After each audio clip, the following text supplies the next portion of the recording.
Boss Malayalam season 6 episode 32. അല്ല മനുഷ്യ നിങ്ങളെന്താ ഈ വീഡിയോയിൽ വന്നിരിക്കുന്നത്?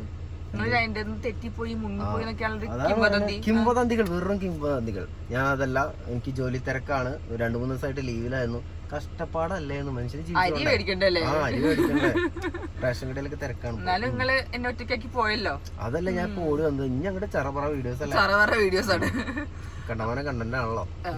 അപ്പൊ നമുക്ക് എപ്പിസോഡിന്റെ റിവ്യൂ പറയട്ടോ. പക്ഷെ ഇന്ന് പാട്ട് കേട്ടില്ല രാവിലെ അല്ലേ? അതിന്റെ ഒരു ക്ഷീണക്കുറവ് ഞങ്ങൾക്ക് ഉണ്ടായിരുന്നു. അതെ, പക്ഷെ ഞങ്ങള് നിങ്ങൾക്ക് വേണ്ടി ഉഷാറായിട്ട് ഇരിക്കുക. അതെ, ഞാൻ പാട്ട് വെക്കാത്ത പാട്ട് കേൾക്കുമ്പോഴാണ് അതിന്റെ ഒരു രസം ഉണ്ടാവുള്ളൂ അല്ലേ? അതല്ല, ഇതുവരെ ഇല്ലാതെന്നില്ലല്ലോ. ബിഗ് ബോസ് നിങ്ങളുടെ അടുത്തൊരു മിസ്റ്റേക്ക് നിങ്ങൾ ശ്രദ്ധിക്കണം. ഇത് ആവർത്തിക്കരുത്. ഞങ്ങൾക്ക് പാട്ട് കേട്ടാലും ഞങ്ങൾക്ക് ഒരു ഉഷാറുണ്ടാവുള്ളൂ. First warning.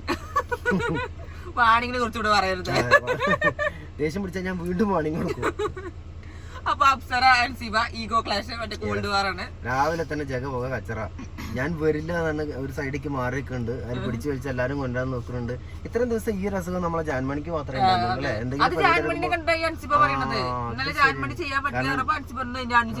ജാൻമണി കുറച്ച് കൂടെ സെലിബ്രിറ്റി ആണല്ലോ. അപ്പൊ അതിന്റെ ഒരു ഞങ്ങള് സെലിബ്രിറ്റീസ് ഒക്കെ ഇങ്ങനെ വേണമെന്ന് വിചാരിച്ചിട്ടോ അതുകൊണ്ടായിരിക്കണം ചിലപ്പോ. അപ്പൊ അതുകൊണ്ടാണ് തോന്നുന്നത് ആളെന്തായാലും വരില്ല എന്ന് പറഞ്ഞിട്ട് മാറി നിൽക്കുന്നുണ്ട്. എല്ലാവരും പിടിച്ച് വലിച്ച് കൊണ്ടുവരാൻ നോക്കുന്നുണ്ട്. വരൂ പങ്കെടുക്കും എന്നൊക്കെ പറഞ്ഞിട്ട്. അപ്സര ആയതുകൊണ്ട് ഞാൻ വരില്ല എന്ന് പറഞ്ഞിട്ടാണ് പോയിട്ടുള്ളത്. അപ്പൊ സിനിമയിലൊക്കെ പിന്നല്ല ഈ വിളിയാണ് വിളിച്ചത്. ആ വിളിയൊക്കെ വിളിച്ചത് ദൈവം ആരെങ്കിലും വിളി, ആ വിളി അങ്ങനെ ആരും വിളിക്കരുത്. ശരിക്കും അത് ഇങ്ങനെ കളിച്ച പട്ടിയാണെന്നുള്ള എനിക്ക് അതും ഒരു കൺഫ്യൂഷൻ ഉണ്ട്. എനിക്ക് പട്ടിനെ ഭയങ്കര ഇഷ്ടം. പക്ഷെ ഞാൻ പട്ടിനെ ഇങ്ങനെ വിളിച്ചിട്ടില്ല പറഞ്ഞു. അല്ല, ഗബ്രീനെ സംബന്ധിച്ചിടത്തോളം പിന്നെ അങ്ങനെയല്ല ഗബ്രീനെ വിളിക്കേണ്ടത്. ഗബ്രിക്ക് മറ്റേ ശബ്ദം വെക്കുമ്പോ ഓ എന്തോ ഇത് വരുന്നു എന്നൊക്കെ പറഞ്ഞിട്ടാണ് പോവാ.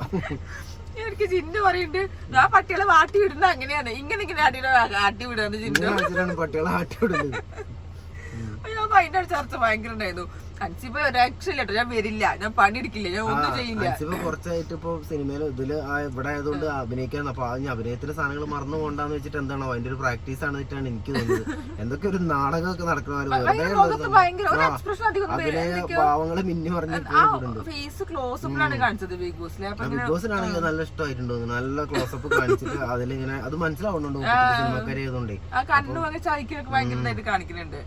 അതിന്റെ സിബിൻ പറയുന്നുണ്ട് അപ്സരനോട് കേട്ടോ, നിങ്ങൾ ഈ പവർ ടീമായിട്ട് കൂടി നിങ്ങളെ പറയുന്ന അനുസരിച്ചില്ലെങ്കിൽ നിങ്ങൾ അത് ചെയ്യണം. നിങ്ങൾ ഒന്നുകിൽ കോംപ്രമൈസ് ചെയ്യാൻ പോകണം, അല്ലെങ്കിൽ എങ്ങനെ എന്റെ നെക്സ്റ്റ് സ്റ്റെപ്പ് ചെയ്യണം. അല്ലെങ്കിൽ എന്താന്ന് വെച്ചാൽ അത് പിന്നെ ഒരു ശീലമായി മാറില്ല. നാളെ വേറെ ആൾക്കും അടുത്താക്കും ഒക്കെ പറയുമ്പോ ഇന്നലെ നിങ്ങൾ ഒരു പ്രശ്നം ഉണ്ടാക്കിയില്ല എന്ന് വെച്ചാൽ അവരത് ഉണ്ടാക്കി ഇട്ടിക്കേണ്ടി വരും. അതുകൊണ്ട് തന്നെ അവരൊരു തീരുമാനത്തിൽ എത്തിയിട്ടുണ്ട് അല്ലെ? എന്തെങ്കിലും ഒരു ഇത് കൊടുക്കുക. അടുത്ത ദിവസത്തെ മോർണിംഗ് ടാസ്കില് ഇവരെ വരി നിർത്തിയിട്ട് അത് പവർ ടീമുണ്ടാക്കിയ സാധനം പണിഷ്മെന്റ് കൊടുത്തത് നാളത്തെ ഇത് ലീഡ് ചെയ്യുന്നത് അൻസിബ ചെയ്യണമെന്നുണ്ട്. എനിക്ക് ആ ഒരു സ്ക്രീന് ഭയങ്കര ഇഷ്ടമായി. അൻസിബ അങ്ങോട്ട് തിരിഞ്ഞ സിനിമയിലൊക്കെ കാണുന്നവര് എന്തെല്ലാം നഷ്ടപ്പെട്ട ഒരാളെ പോലെ ഇങ്ങനെ ഇരിക്കുന്നുണ്ട്. ഇവരൊക്കെ പുറത്തേക്ക് വന്നിട്ട് ആ ജഡ്ജ്മെന്റ് എടുക്കുന്നു, എല്ലാം ഏറ്റെടുക്കാൻ എന്റെ ജീവിതം ബാക്കി എന്നൊക്കെയുള്ള ഒരു അൻസിബ. അപ്പൊ അത് കഴിഞ്ഞിട്ട് പിന്നെ മോർണിംഗ് ടാസ്ക് വന്നിരുന്നു. ഒരാളെ ടൂർ കൊണ്ടുപോകുന്ന സീന്, ആരെ കൊണ്ടുപോകും എങ്ങോട്ട് കൊണ്ടുപോകും എന്നുള്ളത്. അതെ, നമ്മള് വൺ ഡേ ടൂർ ആണ്. ബിഗ് ബോസ് ഒരു വൺ ഡേ ടൂർ. അത് പറയുമ്പോഴത്തേക്ക് എല്ലാവരും ഭയങ്കര ഇന്നലെ കയറി പൂജയ്ക്കാണ് പുറത്തു പോയിട്ട് ഏറ്റവും വലിയ ബുദ്ധിമുട്ട്. പൂജയൊക്കെ ചാടി കളിക്കുന്നുണ്ട്. അപ്പൊ വൺ ഡേ ടൂർ നമുക്ക് ഇഷ്ടമുള്ള ആളെ കൊണ്ട് ഒരു വൺ ഡേ ട്രിപ്പ് പോവാന്ന് പറഞ്ഞു. എല്ലാരും കണക്ട് ചെയ്തതിൽ ഏറ്റവും ശ്രദ്ധേയമായത് ഋഷീനെ പറഞ്ഞതാണ്. ഋഷീനെ കൊണ്ട് ഞാൻ ദുർഗുണ പരിഹാര പാഠശാലയിൽ പോകും എന്ന് പറഞ്ഞു. അത് കേട്ടോണ്ട് ഋഷി ആ ക്ലാസ്സില്ലാത്ത കണ്ണടനെ കൂടി കൈയിട്ട് എന്തൊക്കെ കാണിക്കുന്നുണ്ട് സംഭവം. അതെപ്പോഴുണ്ടല്ലോ ഇങ്ങനെ കുത്തലുണ്ട്, അല്ലെങ്കിൽ ഇങ്ങനെ കുത്തലുണ്ട്. പിന്നെ അടുത്ത നോക്കട്ടോ, ഇത് ഞങ്ങളൊക്കെ ഈ എപ്പിസോഡ് ഭയങ്കര ഓർമ്മ ശക്തി ഒന്നും നിൽക്കണില്ല. ഞങ്ങൾ കണ്ടതാണ്. എന്തായാലും നമ്മളിങ്ങനെ ഫാസ്റ്റ് അടിച്ച് കാണും. നല്ല ചൂടാണ്, അതാണ് പൊതുവെ നല്ല ചൂടാണ്. അപ്പൊ അതിനുശേഷം മറ്റേ ചലഞ്ച് ടാസ്ക് പറയണേ എന്താ, ഇത് ഈ പവർ റൂമിനായിട്ടുള്ള ചലഞ്ച് ചെയ്യാൻ വേണ്ടിയുള്ള മത്സരത്തിനുള്ള ടാസ്ക്. അപ്പൊ 3 ടീമിനും മുന്നിൽ നിർത്തിയിട്ട് അവരടുത്ത് പറഞ്ഞു. ആദ്യം പറഞ്ഞെന്താ അല്ല, ഇവര് ക്വസ്റ്റ്യൻസ് ഒരു ക്വസ്റ്റ്യൻസ് ചോദിക്കും, ഡയലോഗ് സീൻ കാണിക്കും. അതെ, പവർ റൂമിൽ എത്ര ഇതുണ്ട്, അടുക്കളയിൽ എത്ര ഇതുണ്ട്, അടുക്കളയിൽ എത്ര ഡോർ ഉണ്ട്. നിങ്ങൾക്കൊന്നും അറിയില്ല ചിലപ്പോ ചോദിക്കൂട്ടോ അല്ലെ? നിങ്ങൾ എത്ര ദിവസം ഈ വീട്ടിൽ താമസിച്ചിട്ട് നിങ്ങൾക്ക് ആ വീടിനൊരു അറ്റാച്ച്മെന്റ് വന്നില്ലേ? നമ്മുടെ വീടിന്റെ മുക്കും മൂലം നമുക്ക് അറിയണ്ടേന്ന് ചോദിക്കാൻ ചാൻസ് ഉണ്ട്. അതെ, അത് പക്ഷെ മെയിൻ പോയിന്റ് തന്നെയാണ് ലാലേട്ടൻ ചോദിക്കാൻ പോകുന്നത്. കാരണം അങ്ങനത്തെ നമ്മള് ഫുൾ ടൈം അടുക്കളയിലാണ്, എന്നിട്ട് അടുക്കളയിലുള്ള ഡോറിന്റെ എണ്ണ അറിയില്ല എന്ന് പറഞ്ഞാൽ അത് എന്തായാലും ചോദിക്കും, ഉറപ്പാണ്. പിന്നെ അത് കഴിഞ്ഞിട്ടാണ് പിന്നെ നമ്മുടെ സ്ക്രീനിൽ മറ്റേ സീനും ഡയലോഗും, സീൻ കാണിക്കുന്നത്, സീൻ കാണിച്ചിട്ട് ഉത്തരം പറയാ, അതേപോലെ ഡയലോഗ് പറഞ്ഞിട്ട് ഇത് എപ്പോ ആര് പറഞ്ഞു എന്നുള്ളത്, അത് ഭയങ്കര പറഞ്ഞു എങ്ങനെ സാഹചര്യം. അത് ഉറപ്പായിട്ടും ബിഗ് ബോസ് ഒരു പൊട്ടിത്തെറി ഉണ്ടാക്കാൻ വേണ്ടിട്ടതാണ്. അത് എന്തായാലും സക്സസ് ആയിട്ടുണ്ട്. അതിൽ കയറി പിടിച്ചത് നമ്മളെ ശ്രീതു ആണ്. ശ്രീധുവിന് അപ്സര പറഞ്ഞത് ഒന്നാമത് എന്താ വെച്ചാൽ ശ്രീധു, അപ്സര, ശരണ്യ അത് നല്ലൊരു ഗ്യാങ് ആണ്. മാത്രല്ല കഴിഞ്ഞ ദിവസം ലാലേട്ടൻ പറയുകയും ചെയ്തു നിങ്ങളെ ഫ്രണ്ട്ഷിപ്പ് പുറത്ത് അടിപൊളിയാണെന്ന് പറയും കൂടെ ചെയ്തപ്പോ ഒരു കൈയൊക്കെ പിടിച്ചിരിക്കുന്നുണ്ടായിരുന്നു. അപ്പൊ അതിന്റെ ഒരു പ്രശ്നമായിരിക്കും. അത് ആ ഒരു ഇതിലാണ് ആദ്യം അതിനുള്ളിൽ നിന്ന് ഇറങ്ങിപ്പോയത് തന്നെ.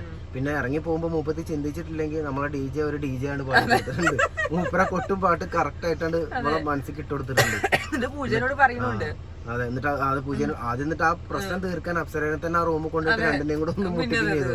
എന്നിട്ട് പുറത്തു നിന്നൊരു പൂജയോട് പറയുന്നുണ്ട് കിടക്കട്ടെ, എന്തിനാണോ നീ ഇങ്ങനെയൊക്കെ ചെയ്യണെന്നൊക്കെ ചോദിക്കുന്നുണ്ട് പൂജ. അപ്പൊ പറയുന്നുണ്ട് ഒരു കുത്തിത്തിരിപ്പൊക്കെ കിടക്കട്ടെ, ഇതൊക്കെ വെറുതെ രസത്തിന് കിടക്കട്ടെ. പക്ഷെ അതാണ് മൈൻഡ് ഗെയിം, അങ്ങനത്തെ സാധനങ്ങളൊക്കെയാണ് വേണ്ടത്. കാരണം ഒന്നാമത് ഇയാളൊക്കെ വന്നപ്പോഴേ പറയുന്നുണ്ട് ശ്രീധുവൊക്കെ ഡൗൺ ആയി കിടക്കണാണെന്ന്. ചിലപ്പോ ഇനി എന്ത് കാട്ടും, ഇങ്ങനെ എന്നെ പറ്റി അപ്സര പറഞ്ഞല്ലോ, അപ്പൊ നാളെ അപ്സരയ്ക്ക് ഒരു സാധനം കൊടുക്കണമെന്ന് ശ്രീധുവിന് ഇല്ലായ്മ ഉണ്ടാവാതില്ല. അപ്പൊ അങ്ങനെ ടണൽ ടീം ജയിച്ചു. കഴിഞ്ഞ കളിയിലും ടണൽ ടീമിൽ ജയിച്ചത് മിക്കവാറും എനിക്ക് തോന്നി ഇവരെന്നെ കളിക്കുക, ചലഞ്ച് ചെയ്യാനുള്ളത്.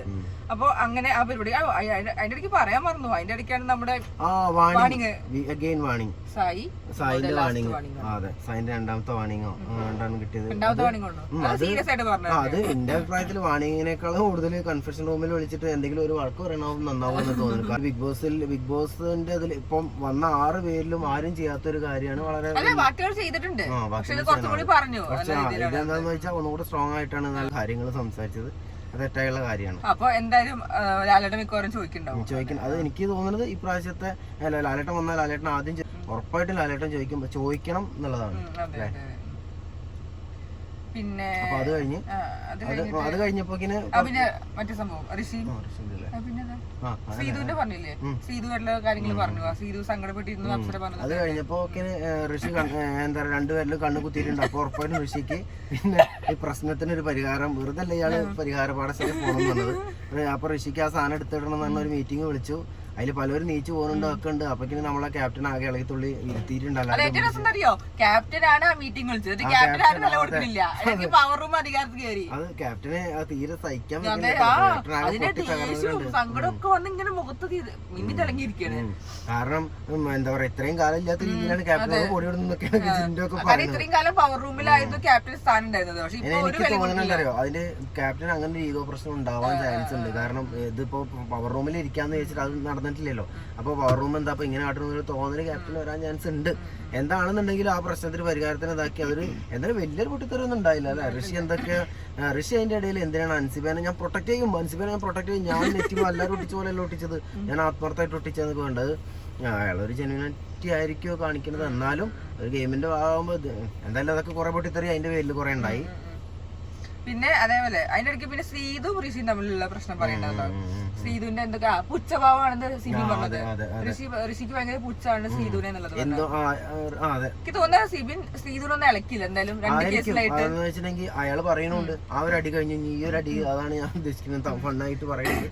അല്ല അതിന്റെ മുന്നേ വേറെ കാര്യമുണ്ട്. ഇന്ന് ജാസും ഗബ്രിയും കൂടി ഒരു കരച്ചിലുണ്ട്. അത് കഴിഞ്ഞിട്ട് അതെന്തായാലും ജാസു പൊട്ടിത്തെറിക്കും എനിക്ക് തോന്നിയെന്ന്. കാരണം ആരും ഒരു വിലയും കിടിക്കില്ല. പിന്നെ മാത്രല്ല ഇത്രയും ദിവസം സ്വയം ഞാനൊരു രാജാവാണ്, ഞാൻ ഇവിടുത്തെ ഒരു രാജകുമാരിയാണ്, എല്ലാരും ഭരിച്ചിറക്കണ ഞാനാണ്, എന്റെ മറ്റേ മൂക്കൊണ്ടൊക്കെ ഇങ്ങനെയൊക്കെയുള്ള നോട്ടൊക്കെ നോക്കിയാൽ ഉടനെ എല്ലാരും ഒതുങ്ങും എന്നുള്ളത് തോന്നലുണ്ടായിരുന്നു. അത് നമ്മളെ DJ വന്ന് ആകെ പൊളിച്ച് കൈ കൊടുത്തു മാത്രല്ല ഇപ്പൊ എല്ലാവർക്കും ജാസ്മിനെതിരെ പറയാനുള്ള ഒരു ധൈര്യം വന്നിട്ടുണ്ട്. അത് ജാസ്മിന് ഞാൻ വന്നിരിക്കുന്നത് ആർക്കും ഇഷ്ടമല്ല.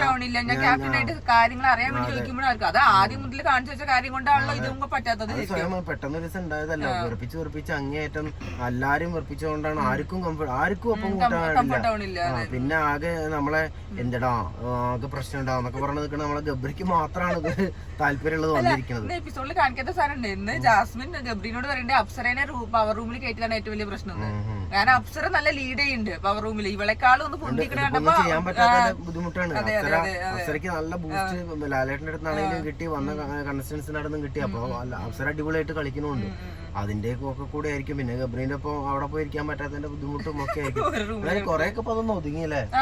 ഒരുപാട് ആളല്ലേ, എല്ലാ മുക്കിലും മൂലക്കിലും ആളല്ലേ. പിന്നെ എങ്ങനെയാണ് അത്? ജാസ്മിന് പിന്നെയും ഇല്ലേ, ഗബ്രിക്ക് ഇങ്ങനെ ചുറ്റും നോക്കിയിട്ടൊക്കെ കണ്ടിട്ടില്ല. അപ്പൊ ഞാൻ ഒരു പ്രൈവസി ഇട്ടാണ് പാവങ്കേ. അത് കഴിഞ്ഞിട്ട് കഥ പറച്ചിലായിരുന്നു. കുറച്ച് ഇമോഷണൽ ആയിട്ടൊക്കെ സംസാരിച്ചു എല്ലാവർക്കും. അതെ, എല്ലാവർക്കും. പിന്നെ അമ്മേനെ കുറിച്ച് പറയുമ്പോൾ നമ്മളെല്ലാരും ഇമോഷണൽ ആവാൻ ചാൻസ് ഉണ്ട്. അപ്പം അന്നേരം അങ്ങനെ സംസാരിച്ചു. അപ്പം ഇനിയിപ്പോ ഇന്ന് ആ ഒരു സ്റ്റോറി ബാക്കി പ്ലസിലായിരിക്കും ബാക്കി സ്റ്റോറികളൊക്കെ. അതില് അതിന്റെയൊക്കെ സ്റ്റോറി എന്താണോ ദൈവത്തിനറിയാം. അതെ, പിന്നെ ഇന്ന് ഈദാണ്. അപ്പൊ ഈദിന്റെ ആഘോഷങ്ങളൊന്നും ചിലപ്പോ ഉണ്ടാവില്ലല്ലേ? എല്ലാം കൂടി ശനി ഞായറും അതാവാനാണ് ചാൻസ്. ഇനിയിപ്പോ അടുപ്പിച്ച് എല്ലാ ആഘോഷങ്ങളും വരില്ലേ. ഇതിപ്പം സാധാരണ സായി ഈ ചാനലില് ഈ ആശംസകളും കാര്യങ്ങളൊന്നും പറയലില്ല. ഞങ്ങൾ എന്തായാലും പറയാറുണ്ട്. കാരണം ഞങ്ങൾ ആഘോഷിക്കാറുണ്ട്, പറയാറുണ്ട്. ഓരോരുത്തരും ഓരോ ഇഷ്ടങ്ങളാണല്ലോ. എന്തായാലും നമ്മളെ ഈ വീഡിയോ കാണുന്ന എല്ലാവർക്കും ഈദാശംസകൾ. ഞങ്ങളിന്ന് ബിരിയാണി ഒക്കെ കഴിച്ചു. അപ്പോ നമുക്ക് ഇന്നത്തെ റിവ്യൂ അല്ലെ അത് വൈൻഡപ്പ് ചെയ്യല്ലേ? അപ്പൊ നമുക്ക് ഇനി നാളെ ഉച്ചവരെ നോക്കിട്ട് നാളെ ഉച്ചവരെ എന്തൊക്കെ സംഭവിക്കണോ, എന്തൊക്കെ സംഭവം വന്നിട്ടില്ലല്ലേ? പ്രൊമോ ഒന്നും വന്നില്ല. ഇനി എന്തെങ്കിലുമൊക്കെ അതിനുള്ള അനക്കവും കാര്യങ്ങളൊക്കെ ഉണ്ടാവുമോ നമുക്ക് നോക്കാം. നന്നാവട്ടെ, അത് അടിപൊളിയാവട്ടെ.